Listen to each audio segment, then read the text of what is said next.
My juniors, welcome back to the channel. I am Meenal Maheshwari. So आज मैं पढ़ाने वाली हूँ ज्योग्राफी भूगोल का चैप्टर 7। ये लास्ट चैप्टर है। इसके बाद हमारा ज्योग्राफी का सिलेबस कंप्लीट हो गया है और काफ़ी सारी वीडियोस अलग भी आ चुकी हैं। लेकिन अगर कोई चैप्टर या कुछ चाहिए कि ये पहले पढ़ाऊँ तो बता सकते हो कमेंट्स में। और मुझे नहीं पता ये पार्ट 1 होने वाली है या पार्ट 2 या कोई पार्ट नहीं होने वाली एक ही में। बट पहले तो राष्ट्रीय अर्थव्यवस्था की जीवन रेखाएं का मतलब क्या है, ये मान लेते हैं हमारा इंडिया का मैप है। ऐसा बिल्कुल भी नहीं है। तो ऐसे ऐसे जाल फैला हुआ है इंडिया में। अगर हम ज्योग्राफी की बुक की बात करें तो बुक में दिया हुआ है सड़कें हैं, सड़कों का अलग दिया है, पाइपलाइन का अलग दिया हुआ है, मैप दिए हुए हैं। तो वहाँ पे देख सकते हो। तो ये जो फैले हुए हैं ये क्या है, सड़कें हो सकती हैं, पाइपलाइन हो सकती है, रेलवे लाइन, जिनसे हमारी राष्ट्रीय अर्थव्यवस्था चलती है, कह सकते हैं। परिवहन बिना राष्ट्रीय अर्थव्यवस्था खत्म हो जाएगी। तो जिससे हमारी राष्ट्रीय व्यवस्था चलती है उसी को उसकी जीवन रेखाएं बोलते हैं। सड़कें हो सकती हैं, रेलवे लाइन, पाइपलाइन। इनफैक्ट आज के टाइम में तो संचार व्यवस्थाएं भी उतनी ही इम्पॉर्टेंट हो गई हैं, जिसे हम संचार व्यवस्थाएं जैसे कि टीवी हो गया, नेट हो गया, ये सारी चीज़ें। तो सबसे पहले परिवहन के साधन हमें पढ़ने हैं, उनमें कुछ पार्ट और ये सब तो देख लेते हैं। तो परिवहन के मुख्य साधन कौन कौन से, तो पहला तो स्थल मार्ग से, दूसरा जल मार्ग से और तीसरा वायु मार्ग से। अब ये तीनों जो हैं, स्थल मार्ग में 3 तरीके का आता है, सड़क परिवहन, रेल परिवहन और पाइपलाइन। पाइपलाइन होता स्थल में ही है बट स्थल के नीचे से उसको पाइप बिछाई जाती है। जल 2 तरीके के, आंतरिक जल परिवहन और समुद्री। समुद्री यानी कि जो अंतर्राष्ट्रीय यूज़ के लिए होते हैं, अंतर्राष्ट्रीय परिवहन हेतु समुद्री परिवहन को यूज़ किया जाता है। और जो देश के अंदर करते हैं वो आंतरिक जल परिवहन। इसमें नदियों में नॉर्मल किया जाता है और इसमें समुद्रों में, जैसे कि प्रशांत महासागर हो गया तो वहाँ से दूसरे देश जाएगा। और ये एक देश के ही अंदर वायु मार्ग कौन कौन से, वायु मार्ग में एक घरेलू विमान परिवहन। घरेलू यानी कि यहाँ घरेलू का मतलब होगा देश से, जैसे कि इंडिया है तो इंडिया के अंदर। तो पहला होता है सार्वजनिक और दूसरा होता है निजी विमान। इसका तो मतलब समझ आ ही रहा होगा। सार्वजनिक मेन कह सकते हैं हम सरकारी, और निजी जो किसी एक ओनर का हो। अंतर्राष्ट्रीय विमान परिवहन सेवाएं एक ही टाइप की होती हैं, जिस फ्लाइट से हम फॉरेन कंट्रीज़ जाते हैं, तो अंतर्राष्ट्रीय विमान सेवा। तो आई होप ये समझ में आ गया हो। अब हमें स्थल में तीनों को डीपली पढ़ना है, जल में इन दोनों को बहुत डीपली नहीं बट नॉर्मल आंतरिक जल परिवहन और ये सब पता होना चाहिए कैसे होता है। वायु में भी थोड़ा सा पढ़ना है। और एक लास्ट हमें पढ़ना होगा संचार व्यवस्थाएं, जो कि यहाँ पे नहीं दी गई है लेकिन आज के टाइम के अकॉर्डिंग वो भी अब इम्पॉर्टेंट होने लगी है, तो उसे भी थोड़ा पढ़ना है। देख लेते हैं। अब स्थल परिवहन में जो हम सबसे मेन मानते हैं वो सड़क परिवहन है। लेकिन पहले क्या है, तो सबसे ज़्यादा भारत विश्व का सर्वाधिक सड़क जाल वाला देश है। मतलब बहुत सारे देश हैं, उनमें से एक है। यहाँ पे कंफ्यूज नहीं होना कि सर्वाधिक जाल भारत में ही है, सड़क का ऐसा नहीं है, काफ़ी सारे देशों में है ऐसा। लेकिन सर्वाधिक में हमारा इंडिया भी एक आता है।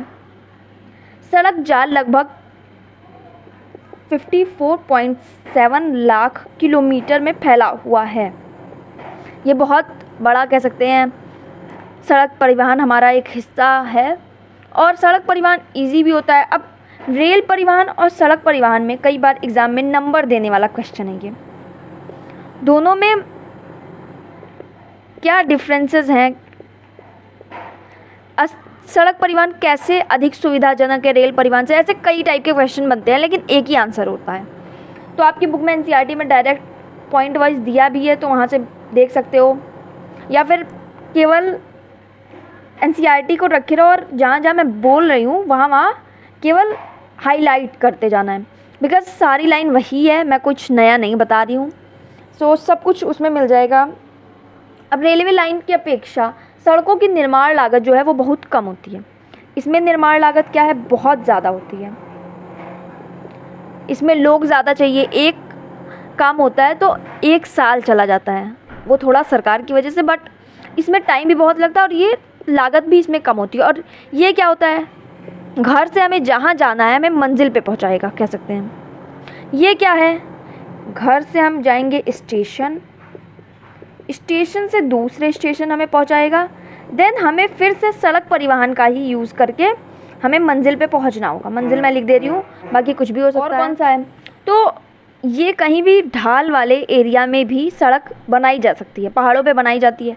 रेल परिवहन, ऐसी काफ़ी जगह है जहाँ पे रेल परिवहन विकसित करना संभव नहीं है। ट्राई करते हैं लेकिन काफ़ी जगह ज़्यादा ही ढाल होने की वजह से नहीं बन पाता है। अब अगर रेल परिवहन की ज़रूरत, रेल परिवहन अच्छा है, बट रेल परिवहन के लिए हमें सड़क परिवहन का यूज़ करते हैं। हम घर से निकलेंगे तो सड़क परिवहन का यूज़ करके ही रेलवे प्लेटफॉर्म तक जा पाएंगे। तो ये भी एक पॉइंट हो गया। कम व्यक्तियों के लिए, कम दूरी के लिए, कम वस्तुओं के लिए मितव्ययी ज़्यादा सड़क परिवहन है। तो कुल मिला के रेल परिवहन थोड़ा सा कहीं पीछे रह जाता। बट अगर लंबी दूरी की बात की जाए, अगर इंडिया में बात की जाए तो इंडिया में बहुत बड़े लेवल पे रेल परिवहन का यूज़ होता है। अभी हम लोग वो भी देखेंगे। अभी मेरा में सड़क परिवहन पढ़ना है तो सड़क परिवहन को भी हम 6 पार्ट में डिवाइड करते हैं मेन। ऐसे तो और भी पढ़ेंगे बट 6 मेन हैं। तो ये देख लेते हैं। पहले 2 पढ़ते हैं हम लोग, स्वर्णिम चतुर्भुज महाराजमार्ग और राष्ट्रीय राजमार्ग। स्वर्णिम चतुर्भुज महाराजमार्ग क्या है, तो ये जो मेगा सिटीज़ हैं, मेगा सिटी जहाँ पे 10 लाख से ज़्यादा की संख्या में एक सिटी में लोग रहते हैं, तो ये कौन कौन सी हैं, दिल्ली, कोलकाता, और दिन ब दिन ये सिटीज़ बढ़ती जा रही हैं, बट जो मेन मानी गई हैं वहीं से ये परिवहन है। चेन्नई है, मुंबई। तो ये कुछ जगहों को जोड़ने के लिए सरकार ने 6 लेन वाली एक परियोजना, सड़क परियोजना प्रारंभ की है। और इसके तहत जो है वो 2 गलियारे यानी कि नॉर्मल लाइन, तो कौन से, पूर्व से पश्चिम यानी कि बिल्कुल ही श्रीनगर टू कन्याकुमारी,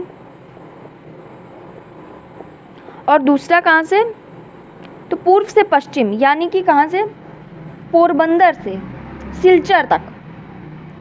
सिलचर असम में है जो कि, और पोरबंदर गुजरात में जहाँ पे गांधी जी का जन्म हुआ था।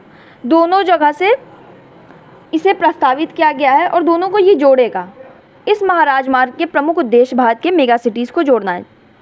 ये अब क्या है, इससे क्या है, बहुत दूरी कम हो जाएगी। अगर डायरेक्ट दिल्ली टू चेन्नई या मुंबई जाना हो, इससे काफ़ी दूरी कम हो जाएगी।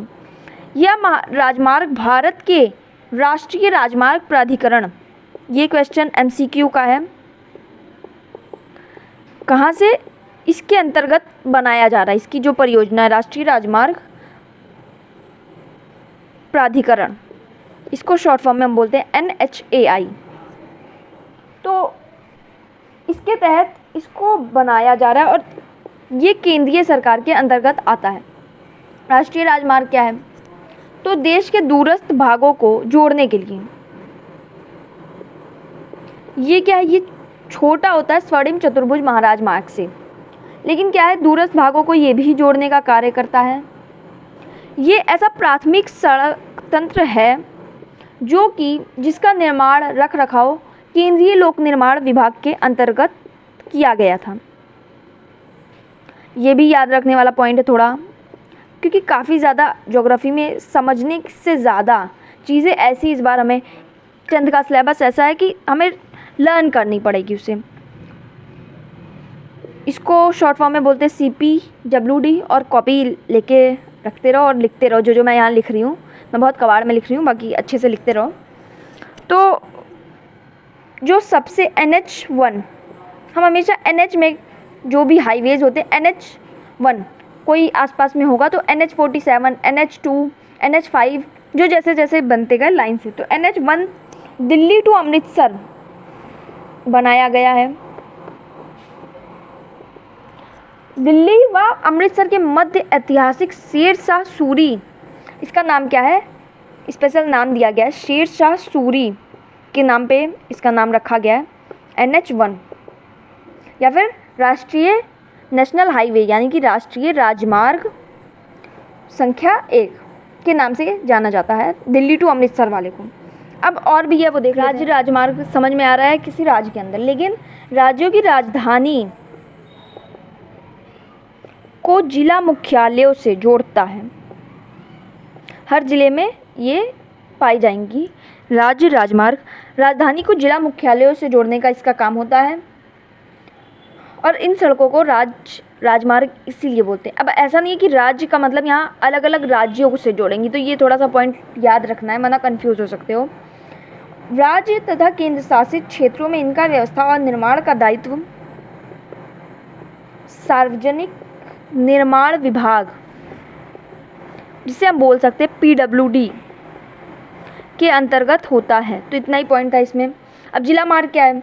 ये सड़कें जिले के विभिन्न प्रशासनिक, जिले के अंतर्गत भी काफ़ी सारी नगर पंचायत हो सकती हैं और भी काफ़ी चीज़ें, तो वो सब प्रशासनिक में आएगा। प्रशासनिक केंद्रों को जिला मुख्यालय से जोड़ती हैं। तो अभी तक यहाँ पे क्या था? राजधानी को जिला मुख्यालय से जोड़ती थी। अब यहाँ पे क्या? जिला मुख्यालयों को प्रशासनिक केंद्रों से जोड़ती हैं, तो इन्हें बोलते हैं जिला मार्ग। इनका दायित्व किस पर होता है? तो जिला परिषद पर होता है, इनके रखरखाव का, निर्माण का। बाकी इनका जो रखरखाव होता है ये करती हैं, बट जो भी इसके लिए रुपए आते हैं वो केंद्र या राज्य सरकार से आते हैं। अब एक आता है अन्य सड़कें,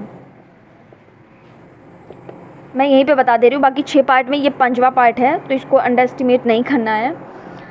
वे सड़कें जो ग्रामीण क्षेत्रों तथा गाँवों शहरों को जोड़ती हैं। गाँव को शहर से जोड़ने वाली सड़कें अन्य सड़कों में आ गई। समझ में आ गया? बहुत ईजी है।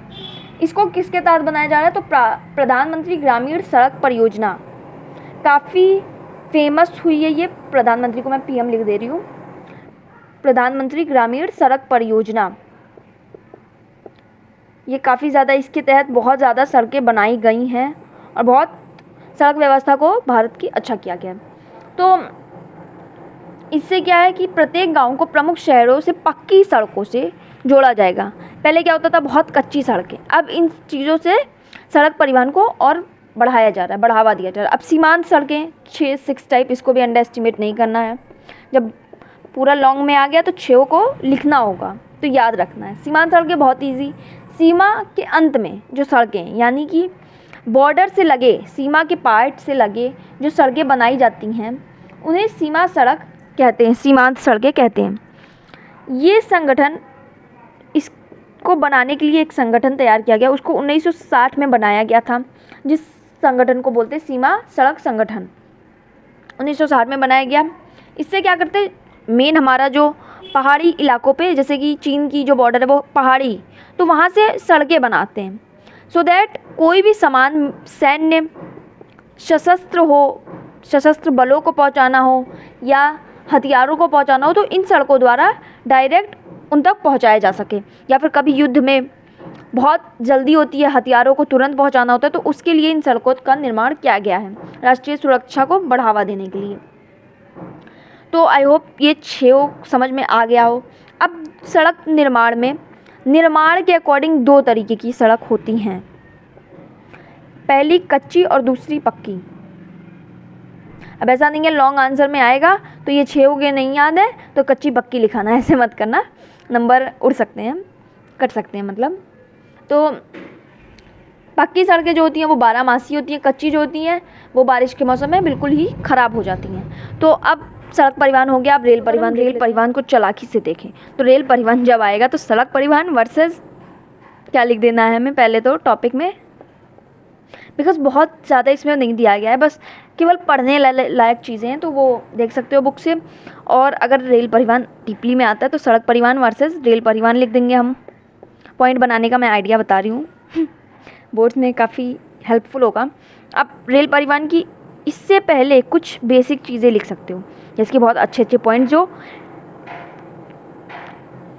टीचर को, एग्जामिनर जो चेक करेगा कॉपी, उसे बहुत अच्छी लगेंगी। जैसे कि रेल परिवहन अनेक कार्यों में सहायक है, जैसे कि व्यापार, भ्रमण यानी कि ट्रैवलिंग जो बोलते हैं, तीर्थ यात्राएं,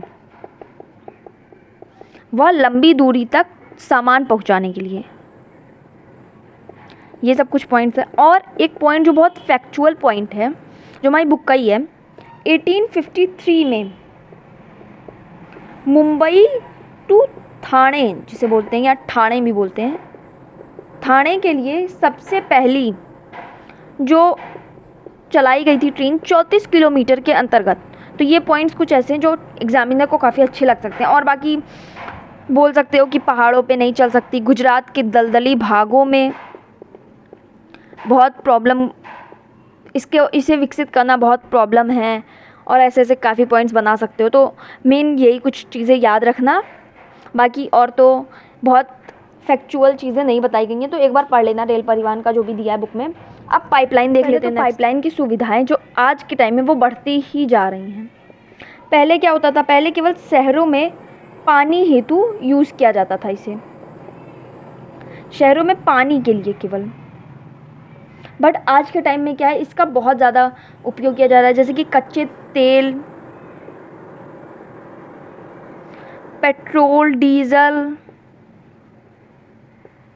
को डायरेक्ट पहुंचाने के लिए इसका बहुत ज़्यादा यूज़ किया जाता है। पाइपलाइन का मतलब समझ ही रहे हो, सड़कों के नीचे पाइपें बिछाई जाती हैं जिससे सामानों का इधर से उधर परिवहन किया जाता है।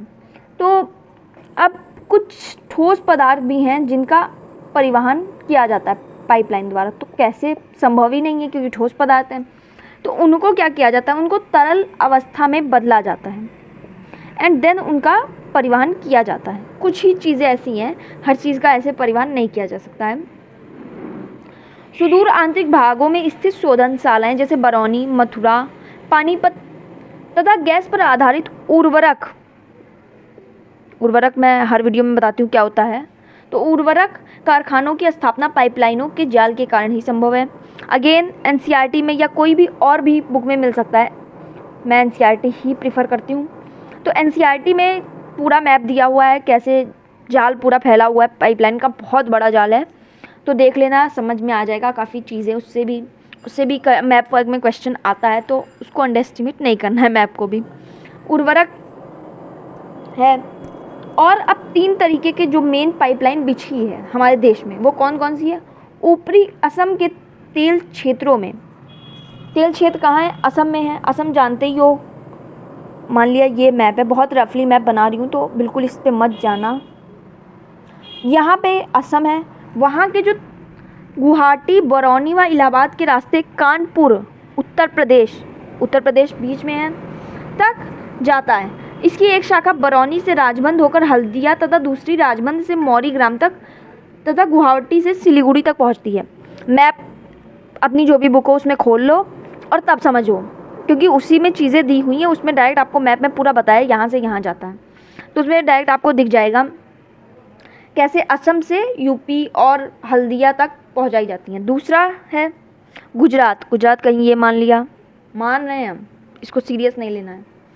गुजरात में सलाया से विरमगांव, मथुरा, दिल्ली यहाँ कहीं है, सोनीपत के रास्ते पंजाब का जालंधर यहाँ मान लेते हैं, यहाँ है नहीं, बिल्कुल यहाँ है भी नहीं भी है, समझने के लिए है, तो जालंधर तक पहुँचाया जाता है। इसकी एक शाखा वडोदरा के निकट कोयली को चौकसी व अन्य स्थानों से जोड़ती है। मतलब बहुत लंबा जाल है, मेन जो 3 है उसे पढ़ लेना, थोड़ा सा मैप में देख के समझ लोगे तो इजी से लाइन भी हो जाएगा, यहाँ पे कम समझ में आएगा। गैस पाइपलाइन गुजरात में हजीरा को उत्तर प्रदेश के जगदीशपुर से मिलाती है। पहला कहाँ से था, असम टू मेन जो था यूपी, गुजरात से पंजाब, थर्ड कहाँ से, गुजरात टू यूपी से, या मध्य प्रदेश के विजयपुर के रास्ते होकर जाती है। रास्ता भी सीधे नहीं, टेढ़ा होकर जाएगी। इसकी शाखाएं राजस्थान में कोटा तथा उत्तर प्रदेश के शाहजहाँपुर, बबराला व अन्य स्थानों पर फैली हुई हैं। तो थोड़ा सा पढ़ लेना, इसको अच्छे से समझ में आ जाएगा। अब जल परिवहन देख लेते हैं। जल परिवहन तो समझ में आता है कि जल द्वारा होता है। सबसे पुराना जो इंडिया में, भारत में सबसे प्रमुख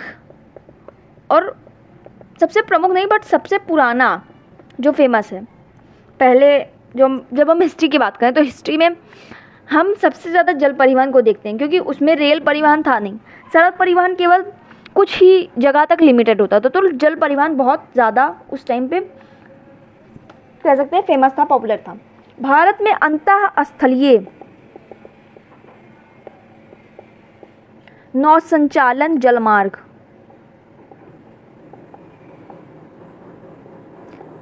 बहुत, अगर देखें तो छोटा लग रहा है बट बहुत लंबा है, 14,500 किलोमीटर, जिसमें से मशीनीकृत कितना है, मशीनीकृत कमी है और सारा ऐसे ही है, 5,685 किलोमीटर।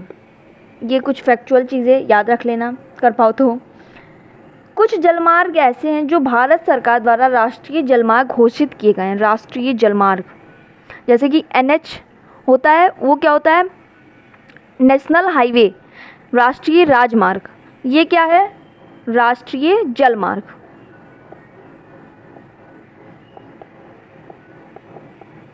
बट ये भी काफ़ी ज़्यादा इम्पॉर्टेंट है हमारी अर्थव्यवस्था के रूप में, इसलिए हम पढ़ रहे हैं यहाँ पे। तो कुछ फैक्चुअल चीज़ें अगर खुद से पढ़ पाओ तो पढ़ लो, वरना मैं थोड़ा बता दे रही हूँ यहाँ पे।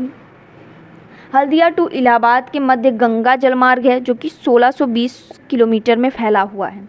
कहाँ से, हल्दिया टू इलाहाबाद। हल्दिया भी हमने पाइपलाइन में भी पढ़ा था, याद रखना। इलाहाबाद में हम जानते हैं गंगा है, तो गंगा जलमार्ग है। इसे हम बोलते हैं नौगम्य राष्ट्रीय जलमार्ग 1, ये चीज़ याद रखना। दूसरा है सदिया व धुबरी के मध्य, ये सारे ऐसे शहर हैं जिन्हें बहुत कम सुना होगा। सदिया व धुबरी के मध्य 891 किलोमीटर में ब्रह्मपुत्र नदी जलमार्ग। ब्रह्मपुत्र याद रखना, अगर शहरों के नाम नहीं याद रह पाए तो लिख देना गंगा में ऐसे, चूँकि गंगा सबसे लंबी नदी है तो उसमें सबसे ज़्यादा लंबा, देन ब्रह्मपुत्र में। ये कुछ ऐसे टॉपिक मैं बता दे रही हूँ जिससे एग्ज़ाम में बहुत हेल्प मिल सकती है। तो ब्रह्मपुत्र इसे बोलते हैं नौगम्य राष्ट्रीय जलमार्ग 2। केरल में पश्चिम तटीय नहर कोट्टापुरम से कोल्लम तक उद्योग मंडल तथा चंपाकरा नहरें 205 किलोमीटर, जिसे बोलते हैं नौगम्य राष्ट्रीय जलमार्ग 3। काकीनाडा और पुडुचेरी नहर स्ट्रेच के साथ साथ गोदावरी और कृष्णा नदी का शेष विस्तार 1078 किलोमीटर, जिसे बोलते हैं हम 4th राष्ट्रीय जलमार्ग 4th। अब 5th भी है, तो 5th एक होमवर्क समझ के खुद से करो। अब जो इसमें हम देखें तो इस सब के अतिरिक्त विदेशी व्यापार भारतीय तट पर स्थित पत्तनों द्वारा किया जाता है। अब पतन और देश का 95% जो मुद्रा रूप में 68% है, समुद्रों द्वारा ही होता है। विदेश व्यापार का मेन जो अर्थव्यवस्था की जीवन रेखा है हमारे पतन है। पतन क्या होता है, समुद्र से लगा जो स्थान होता है हम कह सकते हैं वो पतन है। अब प्रमुख समुद्री पतन देख लेते हैं। ये ऐसा टॉपिक है जिससे डबल फ़ायदा मिल सकता है। इसमें 2 तरीके के क्वेश्चन, जब जल परिवहन आएगा तब भी प्रमुख समुद्री पतन डाल के लिख सकते हो, जब समुद्री पतन आएगा तब तो लिखना ही लिखना है। तो ये डबल फ़ायदा देगा इससे लर्न करने पे, तो थोड़ा ध्यान रखना है ये बात। अब इसमें कुछ चीज़ें जैसे कि 7,516.6 किलोमीटर समुद्री तट रेखा है, 12 प्रमुख तथा 200 मध्यम व छोटे पतन हैं। 12 प्रमुख केवल याद रखो और 200 तो ऐसे ही याद हो जाएगा, 200 मध्यम और अनगिनत छोटे पतन हैं। प्रमुख पतन देश का 95% विदेश व्यापार करते हैं, प्रमुख जो पतन हैं। स्वतंत्रता प्राप्ति के कक्ष में कंडाला पतन पहले पतन के रूप में विकसित किया गया। स्वतंत्रता प्राप्ति के बाद पहला जो है वो कच्छ में कांडला पतन, कहाँ पे है, कच्छ में कांडला पतन उसका नाम कह सकते हैं हम, के रूप में विकसित किया गया। ऐसा देश विभाजन से कराची पतन की कमी को पूरा करने के लिए किया गया था, क्योंकि देश तो विभाजन हो गया, तो अब पाकिस्तान जो अलग पार्ट हो गया वहाँ पे हमारा कराची चला गया, तो अब कराची की जगह पे कोई इस साइड में पतन होना चाहिए, तो इसके लिए कच्छ में बनाया गया कांडला पतन। अब कांडला जिसे दीनदयाल पतन के नाम से जाना जाता है, दीनदयाल उपाध्याय जी कह सकते हैं, लेकिन यहाँ पे दीनदयाल ही है, केवल दीनदयाल पतन के नाम से जाना जाता है। यह एक ज्वारीय पतन है। यह जम्मू कश्मीर हिमाचल प्रदेश, पंजाब, हरियाणा, राजस्थान व गुजरात को जोड़ता है। गुजरात तो है ही ना, कच्छ तो गुजरात में ही है, और सारे इन तीनों को जोड़ता है।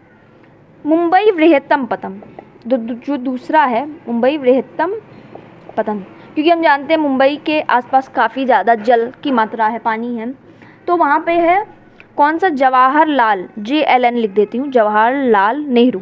शॉर्ट फॉर्म में नोट्स में तुम भी प्रेफर कर सकते हो, ऐसे शॉर्ट फॉर्म बनाया करो तो इजी होता है। JLN पतन, जवाहरलाल नेहरू पतन। टाइम बचता है लिखने पे, लेकिन ऐसे JLN एग्ज़ाम में बिल्कुल नहीं लिखना है, एग्ज़ाम के बेसिस पे नहीं बता रही हूँ कि मैं। ये लौह अयस्क के निर्यात के संदर्भ में मारमागाओ पतन देश का, थोड़ा नाम अजीब है, मारमागाओ पतन,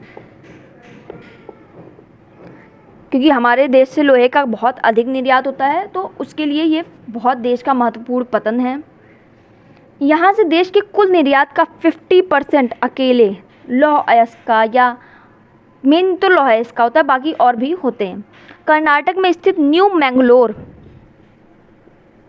पतन है, ये भी एक, कि कुद्रेमुख खानों से निकले लौह अयस्क का निर्यात करता है।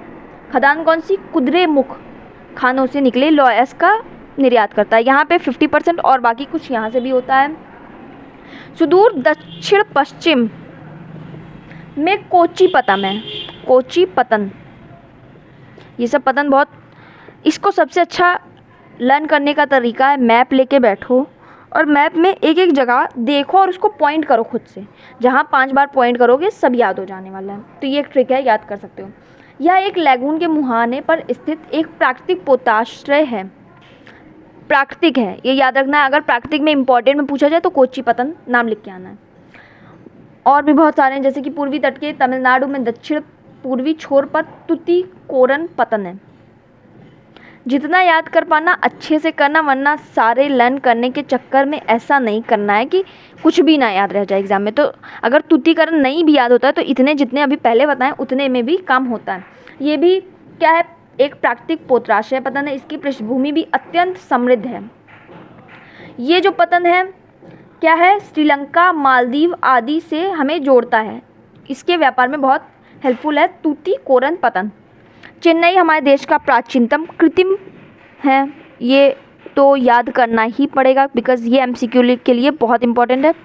चेन्नई क्या है, सबसे पुराना और कृत्रिम पतन, जो सबसे पहले बनाया गया था, कृत्रिम पतन इंसानों द्वारा बना, ये है। मुंबई के बाद दूसरा स्थान है व्यापार की मात्रा और लदे सामान के लिए। मुंबई के बाद मुंबई वृहत्तम पतन, जवाहरलाल नेहरू पतन के बाद दूसरा यही है इम्पॉर्टेंट। ओडिशा में स्थित पारादीप पतन विशेषता लौह अयस्क का निर्यात करता है। पहले लौह अयस्क के लिए ये पढ़ चुके हैं हम, न्यू मंगलोर पढ़ चुके, तीसरा आ गया हमारा पारादीप। बहुत ऐसे मैसी हो रहा है, कह रही हूँ लिखते जाओ नोट्स में, नहीं तो कुछ भी नहीं समझ में आने वाला है। कोलकाता एक अंतःस्थलीय नदीय पतन है, या पतन गंगा ब्रह्मपुत्र बेसिन के वृहत व समृद्ध पृष्ठभूमि की सेवाएं प्रदान करता है। ज्वारीय पतन होने के कारण, कौन सा, कोलकाता वाला,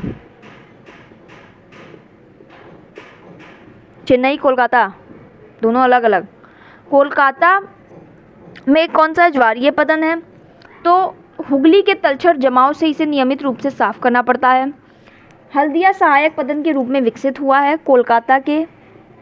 हल्दिया बहुत इंपॉर्टेंट जगह है, पाइपलाइन में भी आई, यहाँ पे भी आ रही है, पहले भी आ चुकी है। अब यहाँ पे हमारा जो प्रमुख समुद्री पतन है वो ख़त्म होता है, आधी तो रात की सांस हो गई। अब वायु परिवहन देख लेते हैं। बहुत परिवहन अगर बोलें तीव्रतम है, जहाँ रेलवे से या फिर सड़क मार्ग से हम 10 घंटे लेंगे, ये 1 घंटे का काम करेगा। आरामदायक भी होता है, फटाफट एक जगह से दूसरे जगह हम पहुँच जाते हैं। वह प्रतिष्ठित है, प्रतिष्ठित परिवहन का साधन, यानी कि सबसे अच्छा माने जाने वाला परिवहन है। तो इसकी खूबियाँ तो हम बहुत खुद से बना के लिख सकते हैं। वायु परिवहन में ऐसा होता है, ये होता है। कुछ जो मेन चीज़ें हमें देख लेनी चाहिए, कुछ याद करने वाली। सन 1953 में वायु परिवहन का राष्ट्रीयकरण किया गया।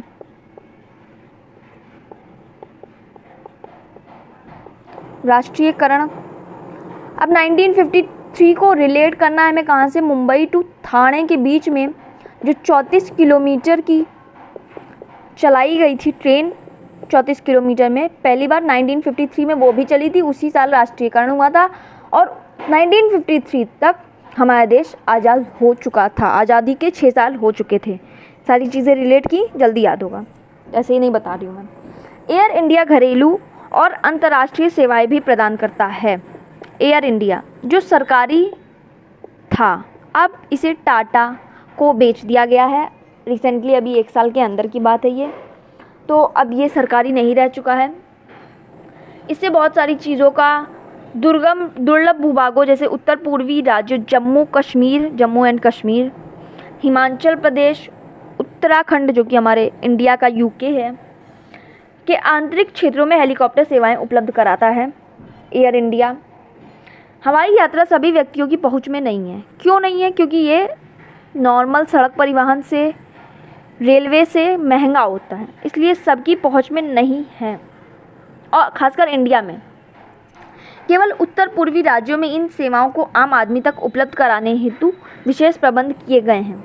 अब लास्ट हमें संचार परिवहन देखना है, देख लेते फटाफट चैप्टर। तो अगर संचार परिवहन की बात करें तो पहले ही मैंने बता दिया क्या क्या एग्जाम्पल हैं इसके। दूरदर्शन यानी कि टीवी, हिंदी में दूरदर्शन लिखोगे अच्छा लगेगा। रेडियो, अब रेडियो हमारे अकॉर्डिंग, न्यू जनरेशन के अकॉर्डिंग पुराना हो गया, लेकिन रेडियो बहुत इम्पॉर्टेंट संचार परिवहन रह चुका है। और क्या है? समाचार पत्र, न्यूज़पेपर। प्रेजेंट टाइम में देखो तो सबसे इम्पॉर्टेंट मोबाइल, 1 सेकंड में मैसेज इधर से उधर, तो ये बहुत जो कह सकते हैं आधुनिक तरीके आ गए हैं, ये उनमें से है। प्रेस है, प्रेस टीवी चैनलों वालों को बोलते हैं जो न्यूज़ चैनल होते हैं, प्रेस। सिनेमा, ये सब कुछ मेन में आते हैं, याद ही रह जाएंगे। संचार परिवहन तो, संचार सेवाएं तो एवं ही लिखाओगे सारे लोग, क्योंकि इतनी इसकी समझ है।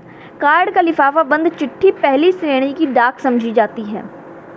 डाक सबसे मेन जो माना जाता है क्या होता है, जो चिट्ठियाँ लिखते थे पहले के टाइम में, वो डाक सबसे सही वही माना भी जाता है। भारत का डाक संचार तंत्र विश्व का बृहत्तम डाक संचार व्यवस्था है भी और थी भी। यह पार्सल, निजी पत्र व्यवहार तथा तार आदि को संचालित करता है। तार किसे बोलते हैं? जो 3 से 4 दिन में थोड़ी जल्दी में पहुंचाया जाता था, इमरजेंसी के टाइम इसे यूज़ किया जाता था। द्वितीय श्रेणी की डाक में रजिस्टर्ड पैकेट, किताबें, अखबार, ये सब आते हैं। मैगजीन भी शामिल हो गई है अब। दरअसल ये डाक द्वारा पहुंचाए गए तथा इनके लिए स्थल व जल परिवहन का प्रयोग किया जाता है और कई बार वायु परिवहन का भी यूज़ किया जाता है। बट अब इसका यूज़ कम हो गया डाक का। अगर ये वाली जो चिट्ठियाँ भेजी जाती थी उन डाक का बहुत कम यूज़ हो गया। बट ऑफिशियल सरकारी तौर पे अगर सरकार को कुछ शिकायत करनी हो, RTI राइट टू इन्फॉर्मेशन जो है एक्ट के तहत जो भी मांगना होता है, वो मेन जो होता है वो आज भी चिट्ठी के कह सकते हैं यही तार और इन्हीं सारी चीज़ों का यूज़ किया जाता है सरकारी तौर पे। हाल ही में 6 डार्क मार्ग जो हैं बनाए गए हैं। इन्हें राजधानी मार्ग, मेट्रो चैनल, ग्रीन चैनल, व्यापार चैनल, भारी चैनल तथा दस्तावेज चैनल के नाम से जाना जाता है। लिख लो, मैंने यहाँ नहीं लिखा, खुद से लिखो। STD दूरभाष सेवा से जुड़े हैं। नगरीय क्षेत्रों के अतिरिक्त भारत के 2/3 से अधिक गांव STD से जुड़े हुए हैं। अब जनसंचार मानव को मनोरंजन के साथ बहुत से राष्ट्रीय कार्यक्रम व नीतियों के विषय में जागरूक करता है। आकाशवाणी, ऑल इंडिया रेडियो जानते हो ना, वही। भारत में वर्ष भर अनेक समाचार पत्र एवं सामयिक और यही सब। अब केवल खुद से एक बार पढ़ लो थोड़ा कुछ इम्पोर्टेंट जो मैं बता दे रही हूँ। फिल्मों को जो प्रमाणित करते हैं, कई बार फिल्मों पर क्या हो जाता है, ये फिल्म अच्छी नहीं है, इसे लोग उसके खिलाफ प्रोटेस्ट या प्रदर्शन करने लगते हैं कि ये फिल्म हम नहीं सिनेमा हॉल में चलने देंगे। तो वो जो फिल्मों को प्रमाणित करने का अधिकार किसे प्राप्त है? केंद्रीय फिल्म प्रमाणन बोर्ड, इसके लिए एक बोर्ड है। जब मूवी स्टार्ट होती है तो इसका नाम भी लिखा होता है, एक central board of film certification होता है, सर्टिफिकेट लगा होता है आगे स्टार्टिंग की फिल्म में जब देखो, तो इसके द्वारा प्रमाणित किया जाता है तभी फिल्म सिनेमा हॉल में आती है। अब थोड़ा सा अंतर्राष्ट्रीय व्यापार एक हेडिंग दी गई है, तो ये एक HW होगा, बिकॉज खुद से भी NCERT या जो भी बुक प्रेफर करते हो वो खोलो पढ़ो। अंतर्राष्ट्रीय व्यापार लास्ट टॉपिक है, देख लो। राष्ट्र का आर्थिक बैरोमीटर कहा जाता है अंतर्राष्ट्रीय व्यापार को। आयात तथा निर्यात व्यापार के घटक हैं। अधिक हो तो उसे अगर निर्यात मूल आयात मूल्य से अधिक हो तो उसे अनुकूल व्यापार संतुलन कहते हैं। मैं बोलती जा रही हूँ, सब बता दे रही हूँ होमवर्क के नाम पे भी। भारत में आयातित वस्तुओं में कच्चा माल, पेट्रोलियम उत्पाद, रत्न जवाहरात, आधार धातुएं, मशीनें, कृषि व सॉफ्टवेयर महाशक्ति के रूप में उभरा है। कौन? भारतीय अंतर्राष्ट्रीय स्तर पर सॉफ्टवेयर महाशक्ति के रूप में, नॉट शक्ति ओनली, महाशक्ति के रूप में। पर्यटन तो जानते ही हो, घूमना फिरना, लिख देना खुद से। तो यहाँ पे राष्ट्रीय अर्थव्यवस्था की जीवन रेखाएं के साथ साथ पूरा ज्योग्राफी खत्म होता है, भूगोल खत्म होता है। अब इसकी सारी वीडियोस हो चुकी हैं, एक बार एग्ज़ाम के टाइम पे रिवीजन जो होगा देखा जाएगा। अब कोई भी सजेशन हो, दूसरा कोई चैप्टर पढ़ना या जो भी बता सकते हो। तो मिलते हैं नेक्स्ट वीडियो में, तब तक के लिए bye bye and thanks for watching.